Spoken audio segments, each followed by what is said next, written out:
Today I'm reviewing the ISDIN Fotoprotector Fusion Fluid Sunscreen. And really quick, I just want to say I purchased all these products with my own money. I'll never waste your time with sponsored ads or videos, so if you want to help support the channel, check out nobsbeauty.com, check my Patreon community, or click on the links below. Okay, so getting to some sunscreens, it's like it hasn't been above 0 Fahrenheit in like a week, and it's not going to be for like another week. So I guess I'm thinking of summer with sunscreens. Thinking of summer. I mean, today it's like -8, but feels like -25, and everything is just dry. Everything's dry. My eyes are dry. My hair's dry. My skin is. Anyway, I've been drinking a lot of water, but it just doesn't help when it's so freaking cold out. The second you step out, everything loses its feeling. So, okay, so getting to more sunscreens. So this is from the ISDIN brand. I've got a few more sunscreens from them I'll review. This was the first one from them I tested and really did like it. It's got a few issues, but overall it's enjoyable to use. So, okay, they say leaves a shine-free finish that does not dry out the skin, contains anti-aging active ingredients such as hyaluronic acid and vitamin E. I wouldn't necessarily call hyaluronic acid anti-aging, but whatever, I guess that's their marketing. It's got a mattifying and ultralight texture that melts into the skin easily and is easy to apply. Okay, so I agree with some of that, not so much the anti-aging part. But sunscreen in itself is anti-aging. It's the ultimate anti-aging product. So if you really are for anti-aging, use the sunscreen every day. Okay, so my first criteria is packaging. They've done a nice job. Opaque bottle with a little needle nose applicator. No issues with that. It's very cute, travel friendly, I think. So, there we go. No issues with that. In terms of denatured drying types of alcohol, to me this one doesn't feel like it has alcohol in it, but it does. It's the 5th ingredient, so it's not as high up as some of the other like J-Beauty sunscreens where alcohol is kind of sometimes the 2nd ingredient. It's a little bit lower down, so I can forgive alcohol in sunscreen. I try to avoid it in all my other products, but in sunscreens I make an exception because it can make the sunscreen feel lighter and absorb quicker and things like that. So, although if you have very, very dry, very sensitive, or irritated skin, probably best to avoid if you can. Then in terms of fragrance, so fragrance is the 10th to the last ingredient in this. It has a light floral scent. It's super light. It's noticeable when you first apply it, but it dissipates very quickly. And I will say Lincoln hardly noticed it. Actually, he didn't even notice it at all. So that says something, although he's on strike. He left. I was going to use the Lincoln-ometer fragrance detector, but he's gone. So he's getting cabin fever right now, big time. Because he goes out for 5 seconds and he comes back in because it's so cold out. So the fragrance is here. I'm able to wear this all day without any issues. There are a lot of products that have so much scent that I have to remove them or they give me a headache. This did not. Still, I would have preferred it to be fragrance-free. The manufacturing location for this one is Spain, so no issues with that. So for SPF, we've got an SPF of 50+, which indicates exceptional protection. I recommend 30 or above on a daily basis, so 50 is a little bit above that, so no issues with that. Then in terms of the UVA protection, UVA is becoming more and more apparent that we need to protect against it. And up until recently, we really didn't know how aging and damaging UVA rays were. It's becoming more and more researched. So it's important to pick out a sunscreen that does a good job with that. U.S. sunscreens say broad spectrum, which means UVA rays, which U.S. sunscreens just... they don't have the filters available to make a great UVA sunscreen. Spain does.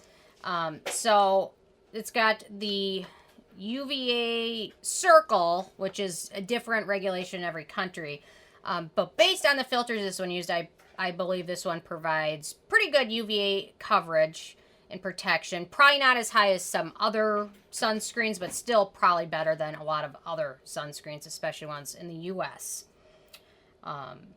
So let's talk about the filters used, and then we'll talk about white cast. So we've got Octocrylene, which it's not my favorite filter just because so many people can be sensitive to it.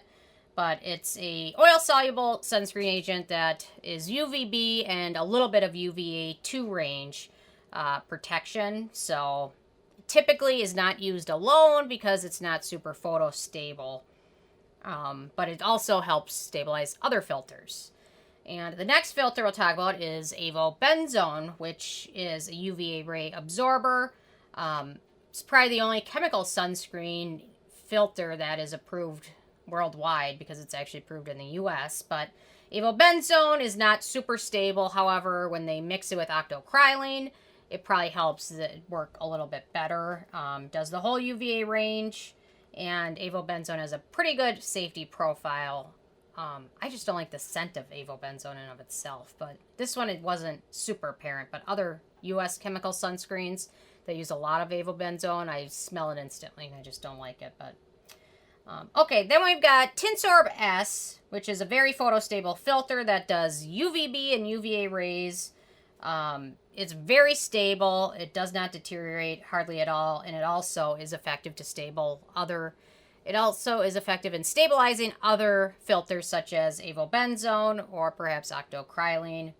And then, interestingly enough, we've got titanium dioxide thrown in there, which is a UVA and UVB ray blocker. Nice broad spectrum coverage, very stable. Pretty good. Most people can tolerate titanium dioxide without any issues. So there we go. So we've got 4 filters in this one, and they cover the whole UVB and UVA ray spectrum. Not the most exciting filters. Tinsorb S is more exciting, but the other ones in here, not super exciting, but probably effective and enough for this to be a decent sunscreen. Okay, so the titanium dioxide in this formula is nano, which means this won't have a white cast. There we go. So it's got a very liquid texture. And titanium dioxide, when it's nanoparticle sized, you don't get the white cast that you do when it's not non-nano. So there you go. It applies pretty transparently. Nanoparticles, there's just not a whole ton of research on them. So typically the research that has been done shows that they're safe. I just don't know that they're as effective as using regular sized titanium dioxide, but there's just not a whole ton of information out there, so make up your own mind on it. I'm kind of open-minded. I haven't made any decision if they're great or bad yet, because I just haven't seen enough research either way. So, okay, so texture, obviously, very liquid texture. Let me shake it up again. There we go. You gotta give it a good shake. So texture, very liquidy, smooths over skin very easily, absorbs pretty quickly, sets to kind of a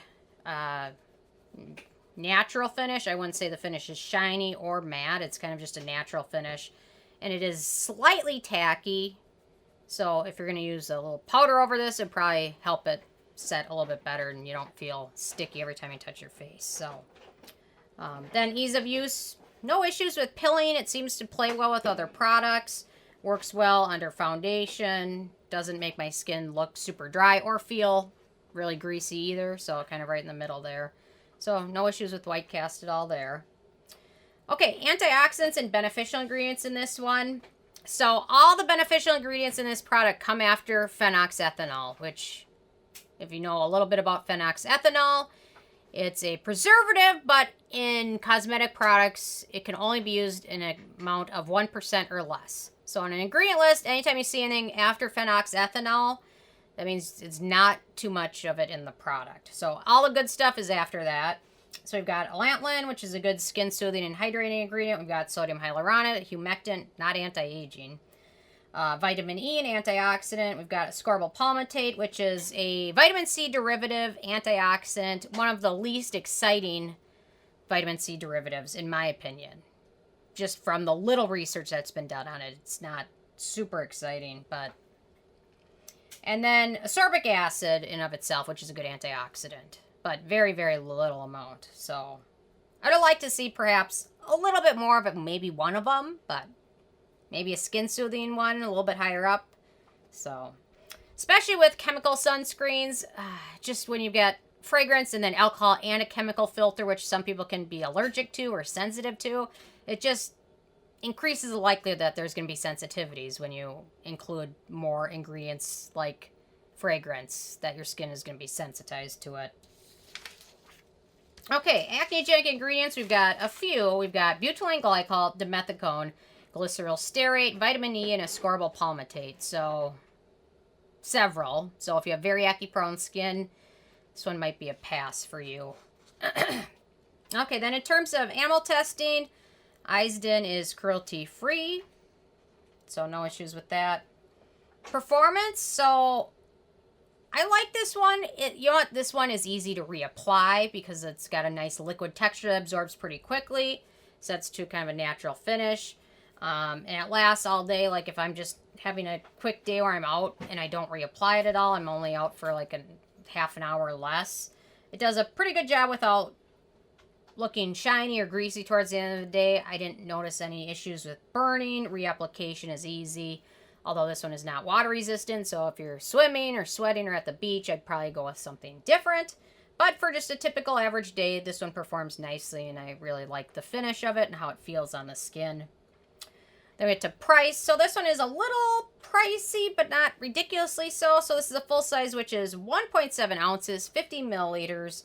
And it retails for about $36. But if you're in the U.S., you're going to have to smuggle it in and pay for shipping. So it gets more expensive pretty quickly. So it's not super expensive, but it's also not readily affordable. But perhaps if you're in Europe or Spain, this one's probably a lot more affordable there than it is. Like, after I get this shipped, it's probably $45 or so. So, gets a little bit expensive. So, with a 15 being a perfect score, I give this one a 10. I really do like it. A couple small changes and I absolutely love it. But, I do love the finish. It feels nice under makeup. Doesn't look greasy. And it's got decent protection. So, there we go. With this one, I'm interested in hearing from you guys if you've had a chance to try this or anything else from the ISDIN brand. What have you tried and how'd you like it? So definitely leave a comment. Love hearing from you guys and stay tuned for more tomorrow. Thank you so much.